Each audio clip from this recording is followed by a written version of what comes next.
Hello students, Visharad பூர்வார்த்த ஸ்டூடெண்ட்ஸுக்கு நம்ம நேற்று சுதா போட்டோம். அது சரித்திர சித்திரன் 4th கொஸ்டின், ஃபஸ்ட்டு பேப்பரில் 4th கொஸ்டினுக்கான எஸ்ஏ சுதா. அது இம்பார்ட்டண்ட், அது பாருங்கள், அது நல்லா படிங்க. அடுத்தது 5th கொஸ்டின் மூணு கேட்குறாங்க உங்களுக்கு. 5th ரோமன் லெட்டரில் ஃபஸ்ட் பேப்பருக்கு 3 கேட்குறாங்க. அதாவது 5 மார்க்கில் 15 மார்க்குக்கு 3 டிப்பணி கேட்குறாங்க. அதில் உங்களுக்கு ஜிஆர்எம் இம்பார்ட்டண்ட்டாக வந்திருக்கிறதால அதை இப்போ நம்ம பார்க்கலாம். நிர்மலா உபன்யாஸ் கே விசித்திர பாத்திரமே ஏக்குக ஜிஆர்எம். நிர்மலா நாவலில் அதில் ஒரு விசித்திரமான ஒரு தனித்துவமான, விசித்திரம்னு எடுத்துக்கூடாது, தனித்துவமான ஒரு பாத்திரம் தான் இந்த ஜிஆர்எம்.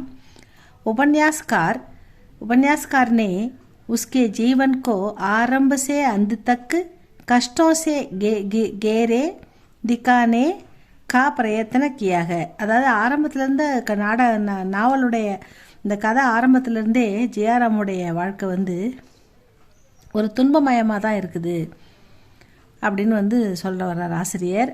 அவனோட துன்பத்திலே தான் காமிக்கிறாரு. பிரயத்தனக்கியாகன்னா துன்பத்திலே உழன்று வாழறதா அவனுடைய வாழ்க்கை சரித்திரத்தை காமிக்கிறாரு அப்படின்னு சொல்கிறாங்க. அதான் ஜீவன்னா வாழ்க்கை, ஆரம்பத்திலேருந்தே அந்தத்துக்கு கடைசி வரைக்கும் கஷ்டம், அதாவது கஷ்டத்திலே அவனுடைய வாழ்க்கை உருளுது, அவனுடைய வாழ்க்கை போகுது அப்படின்றத காமிக்கிறதுக்கு ஆசிரியர் முயற்சி பண்ணுறாரு. பிரயத்தனக்கியா அப்படின்னு சொல்கிறாங்க. உஸ்கா அந்து சச்சுமுச்சு கருணாஜனக்குக, அவனுடைய முடிவு மிகவும் வருந்தத்தக்கது. அந்துன்னா அவனுடைய முடிவு, இந்த கதையில் அந்த சிறுவனுடைய முடிவு மிக மிக வருத்தப்படக்கூடியதாக இருக்கிறது. அபு உஸ்கி சாரித்திரிக் விசேஷத்தாவும் பர் பிரகாஷ் டாலேங்கே. இப்போ நம்ம அவனுடைய சரித்திரத்தை பற்றி விரிவாக பார்க்கலாம் அப்படின்னு சொல்லியிருக்காங்க. ஸ்டூடெண்ட்ஸ், இது ஜிஎம்வி கைடில் QNA புக்கில் போட்டிருக்கேன். QA புக்கில், ஏன்னா இதில் கொஞ்சம் சின்னதாக இருக்குது, வேறு ஒன்றும் இல்லை. உங்கள் புக்கில் நிறைய பெருசாக இருக்குது, அதை விட இது கொஞ்சம் சின்னதாக இருக்குது. இதில் முடிஞ்சால் இதை படிங்க, நீங்கள் ஓனாக கூட இந்த கதையை எழுதிடுங்க. செகண்ட் பேரா பாருங்கள். ஆரம்பமே லோகோं के कान भरने पर जियाराम अपनी विमाता निर्मला से घृणा करता है. ஆரம்பத்திலிருந்து, அதாவது அவங்க அப்பா இந்த 3 குழந்தைங்க, இவன் 2வது மகன், ஃபஸ்ட்டு மகன் மன்சாராம், ஜியாராம், சியாராம், மொத்தம் 3 குழந்தைங்க அவருக்கு. அதில் இவன் 2வது மகன். இந்த 3 குழந்தைங்கள விட்டுட்டு அவங்க அம்மா இறந்துடுறாங்க. அவங்க அவங்களுடைய அத்தை, அதாவது அப்பாவுடைய சகோதரி தான் இவங்களை பராமரித்து வளர்க்குறாங்க. அம்மா இல்லாததாலே குழந்தைங்க கஷ்டம் தானே. அதுக்கப்புறம் அவங்க அப்பா 40 வயசுக்கு அப்புறம் பெரிய பையனுக்கு சமமான வயதுடைய ஒரு பொண்ணை தன் மகனுடைய வயதுடைய ஒரு பொண்ணை, சின்ன வயசு பொண்ணை, அதான் நிர்மலாவை கல்யாணம் பண்ணுறாரு. அப்படி பண்ணும்போது இந்த குழந்தைங்களுக்கு டக்குனு எப்படி அம்மாவை ஏற்றுக்க முடியும்? அதனால் ஜிஆர்எம் என்ன பண்ணுறான், அவனுக்கு ஆரம்பத்துலேருந்தே, அதாவது ஆரம்பமே லோகோங்கே கான் பர்னே பர் ஜிஆர்எம் அப்படி விமாத்தான்னா என்னது, செகண்ட் அம்மா, 2வது அம்மா, நிர்மலாசே கிருணா கர்த்தாக. கிருணான்னா வெறுக்கிறான், அவனுக்கு ரொம்ப வெறுப்பாக இருக்குது அம்மாவை நினச்சாலே. அவங்க பிடிக்கல, அவங்க அம்மா இடத்துல அவனுக்கு வச்சு பார்க்க பிடிக்கல. அதனால் அவன் ஆரம்பத்தில் வெறுக்கிறதா சொல்கிறாங்க.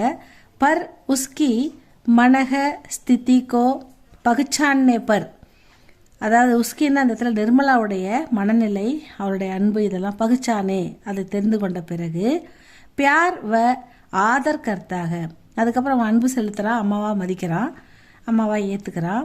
உசே அப்படி மாதாக்கே ரூப்மே, தன்னுடைய அம்மாவுடைய ரூபத்தில் ஸ்வீகார் கர்த்தாக ஏற்றுக்கொள்கிறான், விமாதாவை அம்மாவாக ஏற்றுக்கிறான் அப்படின்னு சொல்கிறாங்க.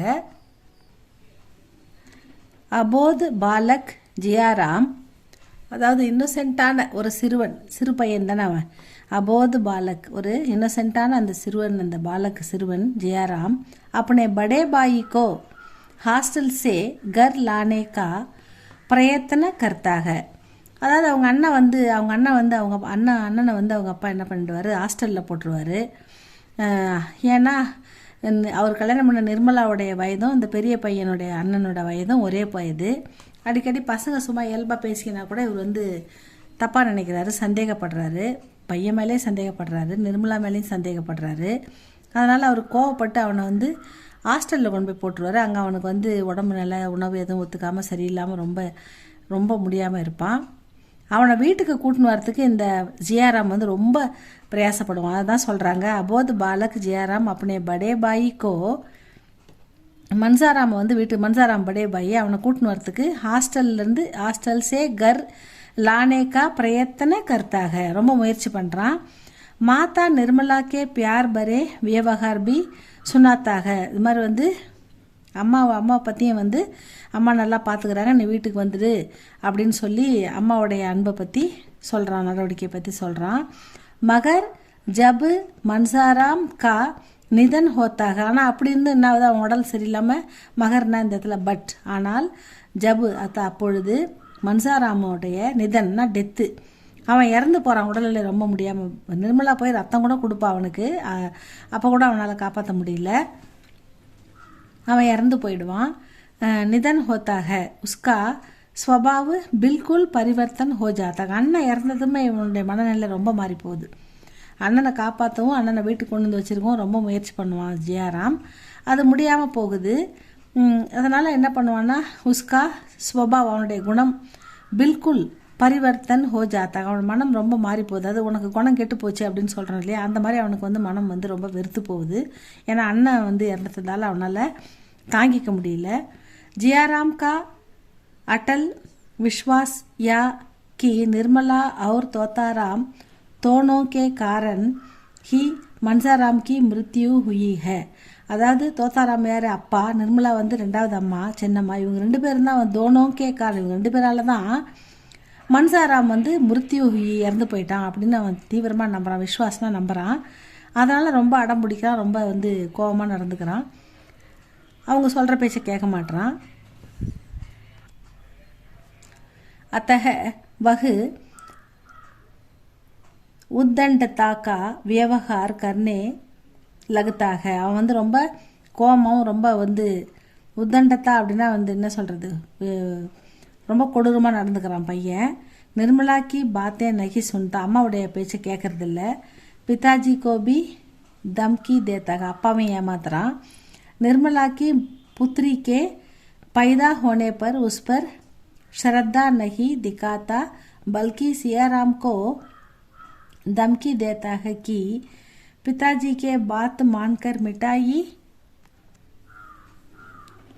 जियाराम வந்து அத்தக உத்தண்டத்தாக்கா வியவகார் கர்னே லகத்தாக, அதாவது அவன் வந்து தன்னுடைய வெறுப்பை வந்து தன்னுடைய நடவடிக்கை மூலமாக வெளிப்படுத்துகிறான். அவனுக்கு பிடிக்கல, அண்ணன் இறந்தது உங்களால் தான் அப்படின்றத. உத்தண்டத்தானா அநாகரிகமாகவும் அடாவடித்தனமாகவும் நடந்துக்கிறான். அவன் வியவகார் கர்னே லகத்தாக அப்படி நடந்துக்கிறான். நிர்மலாக்கி பாத்தே நகி சுன்தா, அம்மாவுடைய பேச்சை கேட்கல. பிதாஜி கோபி தம்கி தேத்தாக, அப்பாவுடைய பேச்சையும் கேட்கல, அப்பாவை ரொம்ப வெறுக்கிறான். நிர்மலாக்கி புத்திரிக்கே, நிர்மலாவுக்கு ஒரு மகள் பிறக்குது, குழந்தை. பைதா ஹோனே பர் பி உஸ் பர் ஸ்ரத்தா நகி, அதையும் அவன் வந்து மரியாதை செலுத்தல, அவன் கவனிக்கல, பாப்பா பிறந்திருக்கு அப்படின்னு பாசமாக பார்க்கல. பல்கி சியாராம் தம்பி, சின்ன தம்பி இருக்கான்ல இவன் ஜியாராம், இன்னொரு தம்பி கடைசி தம்பி இருப்பான்ல சியாராம், அது 7 வயசு பையன். அவன் வந்து சியாராம்கோ தம்கி தேத்தாக, அவனே வந்து திட்டுறான், ஏசுறான். ஏன்னா பிதாஜிக்கு பாத் மான்கிற, அப்பா சொல்கிறத கேட்டு மிட்டாயி கரிதுனே ஜாவோகே, ஸ்வீட் வாங்கிறதுக்காக போகிறான் அவன். சியாராம் வந்து குழந்தை பிறந்திருக்கு, ஸ்வீட் வாங்கணும், எல்லாருக்கும் இனிப்பு கொடுக்கணும் அப்படின்றதுக்காக அதை செலிப்ரேட் பண்ணுற விதமாக அவனை மிட்டாய் வாங்கிட்டோடா போயின்னு அவங்க அப்பா சொல்கிறாரு. அதை மான்கர்னு அதை ஒபே பண்ணி மிட்டாயி கரிதுனே ஜாவோகே, போகும்போது தோ மார்க் காவோகே, இவன் அடிச்சிடுறான் போட்டு அவனை, போகாது அப்படிலாம் போகாது, இதெல்லாம் செலிப்ரேட் பண்ண தேவையில்ல, நம்ம எதுக்கு இதெல்லாம் கொண்டாடணும், நம்ம அண்ணன் இறந்துட்டான் இல்லை அப்படின்னு சொல்லி அவன் வந்து அவனை போட்டு அடிக்கிறான். இசிசே, இந்த நடவடிக்கையிலிருந்து உஸ்கா அவனுடைய மனோவிச்சார் மனநிலை ஸ்பஷ்டோத்தாக தெளிவாக தெரிகிறது அப்படின்னு சொல்கிறாங்க. டாக்டர் सिन्हा के उपदेशों से सुधरने का निश्चय करने वाला जियाराम पिताजी के कठोर व्यवहार के कारण क्रुद्ध होकर फिर से उद्दंड बन जाता है. அதாவது அவன் என்ன டாக்டர் சின்ஹா வந்து அவனை பார்த்து இப்படிலாம் இருக்கக்கூடாதுப்பா, அவனுக்கு உபதேசம் பண்ணுறாரு, நீ அப்படிலாம் இருக்காத, நல்ல பிள்ளையாயிரு அப்படின்னு சொல்கிறாரு. அதை கேட்டு அவனும் வந்து சுதர்னே கொஞ்சம் சரி ஓகே நம்ம வந்து இனிமேல் வந்து தப்புலாம் பண்ணக்கூடாது, நம்ம ஒழுங்காக இருப்போம் அப்படின்னு நிச்சய் கர்னே வாலா நிச்சயம் பண்ணிக்கிறான். மனசுக்குள்ளே வந்து நான் திருத்திக்கிறேன், நல்லபடியாக இருக்கேன் அப்படின்னு சொல்லிக்கிறான். அப்படி சொல்லி அவன் ரெடியாக வரும்போது ஜியாராமுடைய பிதா இருக்கார்ல, ஏற்கனவே மன்சாராம கொண்டுட்டாரு அவனை சந்தேகப்பட்டு. இப்போ பிதாஜி கே கட்டோர் வியவகார் கே, அவங்க அப்பாவுடைய கடுமையான நடவடிக்கையால் குருத்த அவனுக்கு விரோதம் வந்துருச்சு. மறுபடியும் வியவகார் கே காரன் கிருத்த ஹோக்கர் ரொம்ப கோவம் வந்து ஃபிர்சே உத்தண்ட மறுபடியும் அடாவடித்தனமும் ஒரு அநாகரிகமான முறையில் நடந்துக்க ஆரம்பிக்கிறான். உத்தண்ட பன் ஜாத்தாக மறுபடியும் அடாவடி பண்ண ஆரம்பிக்கிறான். உஸ்மே புரே ஆச்சரன் கா அசர் படுத்தாக, அதுலேருந்து அவன் கெட்ட பழக்க வழக்கம், புரே ஆச்சரன்னா கெட்ட பழக்க வழக்கங்களுக்கு கற்றுக்கிறான் பசங்கிட்ட இருந்து. வகு நிர்மலாக்கி ககனோக்கி சோரி கர்த்தாக, நிர்மலாவுடைய நகைகளை திருடிடுறான். நிர்மலா போட்டிருந்த நகைகளை வந்து கட்டி வச்சிருக்கிறத வந்து திருட்டும் பண்ணிடுறான். ரகசிய குல்தே ஹி புலிஸ்கே பைக் சே, அப்போ வந்து போலீஸில் கம்ப்ளைண்ட் கொடுத்துருவார் அவங்க அப்பா.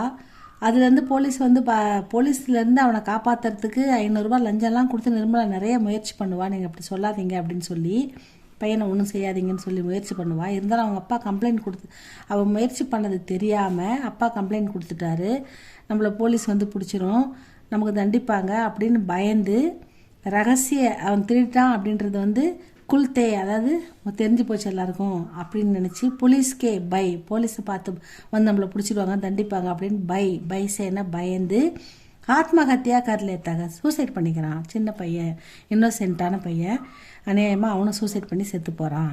இது இவனுடைய வரலாறு ரொம்ப சோகமாகவும் ரொம்ப வருந்தத்தக்கதாகவும் இருக்குது. இஸ் பிரகார் ஜியாராம் அபோத், ஒரு இன்னோசென்ட்டான சிறுவன், அபோத் லடுக்கா பியாரா புத்திர, அன்பான மகனாக இருந்திருக்கிறான்.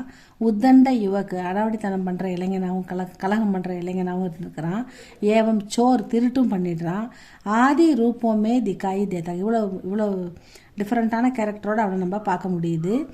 ஆக்கிர் ஆத்மஹத்தியா கர்லேனா, அவன் ஆத்மஹத்தியா அதாவது சூசைட் பண்ணி இறந்து போகிறது பாட்டகோக்கே மண்மே, படிக்கிற நம்மளோட மனசெல்லாம் வந்து ரொம்ப வேதனைப்பட வைக்குது. பாட்டகோக்கே மண்மே உஸ்கே பிரதி பச்சாத்தாப், அவன் மேலே பயங்கரமான இறக்கம் ஏற்படுது நம்மளுக்கெல்லாம். உட்பண்ண கர் தேத்தாக, அவன் நினச்ச ஐயோ சின்ன பிள்ளை இப்படி அம்மா இல்லாமல் தவறான வழிகாட்டுதலின் பேரில் கஷ்டப்பட்டு எதையும் புரிஞ்சிக்காமல் கடைசியில் அநியாயமாக இறந்து போகிறான் வாழ வேண்டிய வயசில் அப்படின்ற ஒரு பச்சாதாபம் தான் நமக்கு ஏற்படுது பாட்டக்கம்னா படிக்கிறவங்க மனசில் அப்படின்னு ஜியாராமை பற்றி சொல்லியிருக்காங்க. ஸ்டூடெண்ட்ஸ் இது பாருங்கள், படிங்க, உங்களுக்கு இது எப்படி எந்த அளவுக்கு புரியுதுன்னு பார்த்து இதை எழுதுங்க. இதை பற்றின கமெண்டை வந்து கமெண்டில் சொல்லுங்கள் ஸ்டூடெண்ட்ஸ், உங்கள் கருத்து எதுவாக இருந்தாலும்.